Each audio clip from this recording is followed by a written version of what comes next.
नमस्कार। आपके अपने YouTube चैनल पे आप सभी का स्वागत है। आज हम मांगलिक दोष के ऊपर चर्चा करेंगे।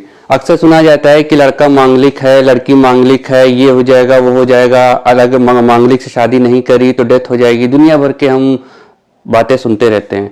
तो हम बेसिकली आज प्रैक्टिकल उपाय पे चर्चा करेंगे कि अगर कुंडली के अंदर मांगलिक दोष होता है तो उसके हम क्या प्रैक्टिकल रेमेडीज कर सकते हैं जिससे कि आपको आराम मिले और मांगलिक दोष का परिहार हो जाए या वो लगभग खत्म ही हो जाए।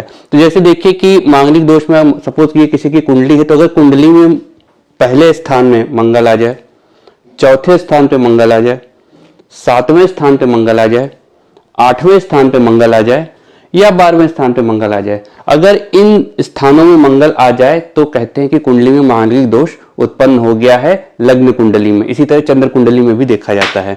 लेकिन कुछ लोग सेकंड हाउस में भी मानते हैं, तो ये थोड़ा सा डिबेट का विषय है। लेकिन बेसिकली 1, 4, 7, 8 और 12 भाव में मंगल जब आ जाता है तो मांगलिक दोष कहा जाता है कि उत्पन्न हो गया।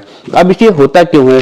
होता क्या है कि जब बॉडी में कैल्शियम की मात्रा बढ़ जाती है तो मांगलिक दोष उत्पन्न हो जाता है। अब ये कैल्शियम की मात्रा बढ़ने से मांगलिक दोष उत्पन्न होता है, तो असर क्या पड़ता है? अगर पहले भाव में मंगल आ गया है तो व्यक्ति थोड़ा जिद्दी किस्म का होगा, झगड़ालू किस्म का होगा। चौथे भाव में मंगल आ गया तो उसको इमोशनल टर्बुलेंस ज्यादा होंगे, वो इमोशनली एग्रेसिव होगा। सातवें भाव में आ गया तो रिलेशनशिप में कॉन्फ्लिक्ट होंगे, उसके अंदर अर्ज होगी कि हम अपने पार्टनर के ऊपर डोमिनेट करें, जो हम बोले वही करें। 8th हाउस में आ गया तो वही जो जिसके लिए डराया जाता है कि हो सकता है कि एक्सीडेंट हो जाए या पार्टनर की डेथ हो जाए।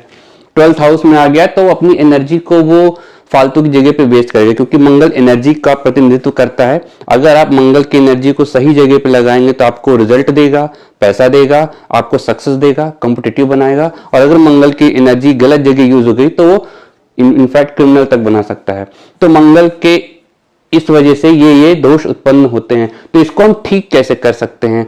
बाकी हम स्पिरिचुअल मेथड्स का और कर्मकांड की वजह से जो होता है उसके बारे में आज चर्चा नहीं करेंगे। आज हम वो प्रैक्टिकल उपाय करेंगे जिनको आप फ्री में घर पे बैठे यूज कर सकते हैं। तो सबसे पहला मंगल का बेस्ट उपाय है कि आप साल में एक बार ब्लड डोनेट कर दीजिए। अगर साल में एक बार आप ब्लड डोनेट कर देते हैं तो मंगल दोष आपका शांत होता है। दूसरा है कि मंगल जब आपका तेज होता है तो गुस्सा बहुत आता है। गुस्सा बहुत आता है तो हमें एंगर मैनेजमेंट टेक्निक सीखनी पड़ेगी। एंगर मैनेजमेंट टेक्निक के लिए आप क्या कर सकते हैं? आप ब्रीदिंग कर सकते हैं, डीप ब्रीदिंग कर सकते हैं। आपको मत सपोज कि आपसे किसी लड़ाई हो गई, गुस्सा आ गया, तो गुस्सा आने पे दो चीजें होती हैं। अगर आपको गुस्सा आ रहा है तो उस वक्त आप हंस नहीं सकते, और अगर आप हंस रहे हैं तो उस वक्त आपको गुस्सा नहीं आएगा। तो बेस्ट रेमेडी ये होती है कि आप किसी के ऊपर आपको गुस्सा आ रहा है तो आप वहां से हट जाइए, कुछ दूर चले जाइए, थोड़ी देर के लिए चले जाइए, और आप कोई कॉमेडी सीरियल या मोबाइल पे जो रील्स आती है कॉमेडी उनको देखिए। तो आपको अगर थोड़ी हंसी आएगी तो गुस्सा अपने आप थोड़ा सा शांत होने लगता है। आप प्राणायाम कर सकते हैं, आप डीप ब्रीदिंग कर सकते हैं, आप 1 to 10 तक काउंट कर सकते हैं कि ठीक है इसके बाद मैं बात करूंगा।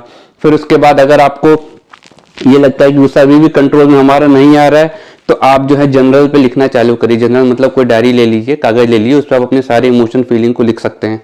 दूसरा आप क्या कर सकते हैं? कागज पे लिखते जाइए, उसके बारे में जो भी लिखना है लिख दीजिए, फिर कागज को फाड़ के फेंक दीजिए। इससे भी गुस्सा शांत होता है। दूसरा, इसके अलावा और क्या उपाय हो सकते हैं कि अब एग्रेशन की जो एनर्जी है वो आउटलेट मांग रही है, या तो इंसान के ऊपर जाएगी या आपके काम के ऊपर जाएगी। तो आपका जो टफ टास्क किया था आप उसे निपटाएं, या फिर कुछ नहीं समझ में आ रहा तो फिजिकल एक्सरसाइज करना चालू कर दें, जिम चले जाएं, ठीक है, योगा कर लें, कुछ भी कर लें, ताकि आपकी जो मार्स की एनर्जी है वो डिस्ट्रीब्यूट हो जाए, चैनलाइज हो जाए। इससे आपका गुस्सा जो है शांत होना चालू हो जाएगा। आप स्पोर्ट्स खेल सकते हैं। अगर आप मांगलिक हैं तो आपको स्पोर्ट्स जरूर खेलना चाहिए। इससे क्या होगा कि आप जो मार्स की जो एक्स्ट्रा एनर्जी है वो शांत हो जाएगी और वो स्पोर्ट्स में लग जाएगी। तो आपके पास जो एनर्जी एग्रेशन के लिए है, लड़ने के लिए, वो दूसरे रास्ते पे चैनलाइज हो गई। इससे मार्स का इफेक्ट थोड़ा सा कम हो जाता है। दूसरा, ये कहा जाता है कि लड़की मांगलिक है तो ये दिक्कत है, तो पर आज के जमाने में लड़की मांगलिक है तो एक तरह से अच्छा ही है,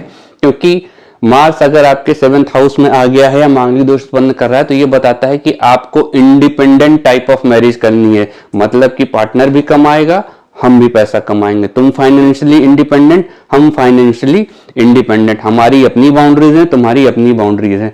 नहीं तो होगा क्या, अगर एक मांगलिक की नॉन मांगलिक से शादी कर दी तो मांगलिक वाला डोमिनेट करने की कोशिश करेगा, तो अगला चाहता है कि वो डोमिनेट ना हो, उसकी भी कुछ वैल्यूज हैं, लेकिन वो दिखाएगा क्या, किस लिए वो डोमिनेट ना हो। तो इसलिए बेहतर ये होता है कि अगर आपके अंदर बताया गया है कि मांगलिक दोष है, तो आप ये सोचिए कि आपको इंडिपेंडेंट लाइफ जीनी है, करियर बनाना है, पैसे कमाने हैं, इंडिपेंडेंट टाइप ऑफ मैरिज करेंगे तो आपकी मैरिज सक्सेसफुल होगी। ठीक, उसके बाद आप क्या कर सकते हैं कि आप विजुअलाइजेशन मेडिटेशन कर सकते हैं। विजुअलाइजेशन मेडिटेशन, जो बड़े बड़े स्पोर्ट्स पर्सनालिटी होते हैं वो खेलने के पहले ये विजुअलाइजेशन मेडिटेशन करते हैं कि विजुअलाइजेशन मेडिटेशन करते हैं कि हम बॉलर आ रहा हमारे पास, मैं उसको ऐसे खेल रहा हूं, मैंने ये शॉट लिया, मैं ये लिया, वहां की और वहां की फीलिंग सब वो ऑब्जर्व करते हैं। तो आप विजुअलाइजेशन मेडिटेशन का यूज करके अपनी मार्शल एनर्जी को शांत कर सकते हैं। और जब भी आप स्पोर्ट्स खेलें, साइकोलॉजी ये कहती है कि साइकोलॉजी में गोल अटेनमेंट थ्योरी आती है। गोल अटेनमेंट थ्योरी साइकोलॉजी की कहती है कि आदमी दो टाइप के गोल से बनाता है, एक अप्रोच गोल होता है और एक अवॉइडेंस गोल होता है। जो अप्रोच गोल वाले लोग होते हैं वो जीतने के लिए खेलते हैं, लेकिन जो अवॉइडेंस गोल वाले लोग होते हैं वो ना हारे इसलिए खेलते हैं। तो अगर मार्स इफेक्टिव है आपका, या मार्स बहुत ज्यादा तेज है, मांगलिक दोष है, तो आपको हमेशा जीतने के लिए खेलना है, हारने के लिए नहीं खेलना है। तो जब आप जीतने के लिए खेलते हैं तो आप पॉजिटिव होंगे, कॉम्पिटिटिव होंगे, और वो जो एनर्जी है आपकी एक्स्ट्रा वो सही काम में यूज होगी। दूसरा, आप एंगर मैनेजमेंट पे कंट्रोल कीजिए। आप फिजिकली फिट रहिए। फिजिकल फिट होना, अगर आप मोटे हैं और मांगलिक दोष है तो आपकी लाइफ आप ही जानिए। आपको फिजिकल फिटनेस का बहुत ज्यादा ध्यान रखना है, अपनी बॉडी को मेंटेन करिए, स्ट्रेंथन करिए। तो ये सब चीजें जिनको आप प्रैक्टिकल उपाय करके आप मार्स की एनर्जी को शांत कर सकते हैं। जैसे साल भर में ब्लड डोनेट कर दिया एक बार, फिर उसके बाद आपने फिजिकल एक्सरसाइज की, अपनी बॉडी फिटनेस का ध्यान रखा, अपने एंगर मैनेजमेंट टेक्निक सीखी, विजुअलाइजेशन मेडिटेशन किया। इन 4-5 तरीकों से आप अपने मार्स को शांत कर सकते हैं, अपने मांगलिक दोष को कम कर सकते हैं। बाकी जो चीजें हैं, शादी के टाइम जो कुछ विवाह करवाए जाते हैं, कुंभ विवाह या पीपल विवाह, वो हम लोग बाद में कभी चर्चा करेंगे। फिलहाल के लिए ये चीजें करने से आपका मांगलिक दोष लगभग 90% शांत हो जाता है। दूसरा ये भी है कि देखना है कि आपकी लाइफ में मंगल की दशा आ रही है कि नहीं आ रही। अगर मंगल की महादशा आ रही है तब तो मांगलिक दोष ज्यादा इफेक्टिव होगा, नहीं आ रही तो बहुत कम इफेक्टिव हो जाता है। तो उम्मीद है कि आपको आज की वीडियो पसंद आई होगी और आप इन प्रैक्टिकल उपायों को यूज करके अपने मांगलिक दोष का परिहार करेंगे। Thank you very much.